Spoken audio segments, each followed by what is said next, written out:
I think what makes life more difficult for people is the judgment they have on themselves about what they believe they're supposed to do or supposed to have achieved, or that this condition or this thing that happened is good or bad, or it should have been good or it should have been badder. And the story of the boy with the horse in the village, dad gets kid a horse and everybody in the village says, that's amazing. The old man says, we'll see. And then the kid is riding the horse and he breaks his leg, and everyone in this town says, oh, that's so horrible. And the old man says, we'll see. And then the army comes to town to take all of the young men to war, and the kid can't go because his leg is broken. And everyone says, that's amazing. And the old man says, we'll see. And the thing is that as we continue to play out the timeline of life, we can't know if anything is good or bad until the day we die. And the day we die, it won't matter because we'll be dead. And so it means that at the end of the day, all of the things that occur simply occur. And for me, reminding myself of that I think this is bad or I think this is good, it limits the peaks and it also limits the valleys, and saying this just is. And I think it's, in my opinion, absolute acceptance of the world without casting judgment on it. And it's difficult to do because we all want to make judgments, and we have to make judgments in order to live. We have to approximate, this is a good decision, bad decision. This is a decision that will increase the likelihood that what I want to have happen will happen. But most of the good bads that we have that are coming up are not for our own benefit, are not aligned with our goals. They're aligned with one person that told us something when we were 7 years old, and then we incorporated that and we say, oh, this is bad, because someone else, when we were a kid, like you hit your head and then you look at the adult and the adult says that's bad, and you say, oh, it's bad, I'm going to cry now, right? And so there are so many thousands and millions of those tiny judgments that are passed on to us that do not serve us. And so for me, it has been more beneficial to whitewash everything and then actively rebuild what I believe to be good or bad based on those things, but with a baseline reality that none of it is. Our actions, not our pasts, define who we are.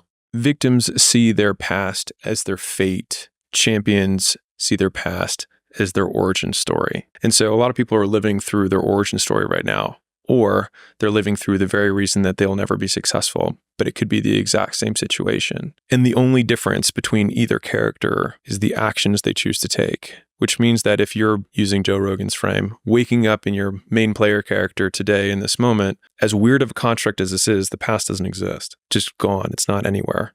And so the only thing that we absolutely have control over is the actions that we take right now. And it's a weird eraser of time to when you really start thinking that like it's only exists in chemicals in my brain, but it doesn't exist right now to think about the past that way. But in some ways, it's also very freeing because it means that I get to start with no baggage. And in some ways, for me, it makes the present feel light. Because you're not carrying anything into it. Have you seen that Tim Urban illustration of the tree of time, these sort of branches? So it starts off with life and there's only one black branch that is the particular path that you took. And there's all of these green ones that you haven't taken. And then it gets to now. There's a line where it's now, and then it turns to every branch is potential, right? So you had lots that could have been, only one that was. And now you have lots that could be and an unlimited number that may be altogether. And you're right. It's light. When you think about that frame, it makes the present moment feel, well, it doesn't matter. It doesn't matter what happened yesterday.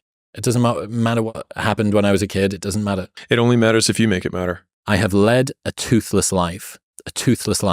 I have never bitten into anything. I was waiting. I was reserving myself for later on, and I have just noticed that my teeth have gone. A lot of people wait for perfect conditions to start, but don't realize that starting is the perfect condition. And the part of that quote that I like a lot is your teeth can get sharper and stronger too, so that he's saving himself to use his teeth. But he could have had all of his teeth at the end if he had been using them the whole time. And so we have this idea, I call it the fallacy of the perfect pick, but thinking that you're going to have this one shot, this one pick of this one opportunity, this one podcast, this one whatever, that's going to take you all the way. But it's the habit of biting that takes you all the way, not where you choose to bite the first time. And I obviously now have a huge history of this, and you do too, which is we have learned to just bite and know that our teeth will get stronger and we will learn how to chomp down along the way. And waiting to begin never got anyone anywhere. There is this strange feeling that one is not yet in real life. For the time being, one is doing this or that. But there is always the fantasy that sometime in the future, the real thing will come about. It's also known as deferred happiness syndrome, the common feeling that your life has not yet begun, that your present reality is a mere prelude to some idyllic future. This idyll is a mirage that'll fade as you approach, revealing that the prelude you rushed through was in fact the one to your death. There are things that I can't do now that I could have done before. It is going, for both of us, it is going to get linearly harder to build muscle for the rest of time.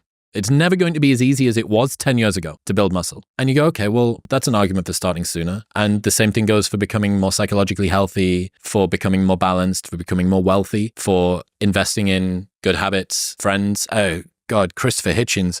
It is a melancholy lesson of older life that you can no longer make old friends. Find your people now. Find your people right now and become friends with them. Find your habits right now and start doing them. Yeah, it's never been easier to get in muscle than it was 10 years ago. It's never been easier to make money than it was 10 years ago.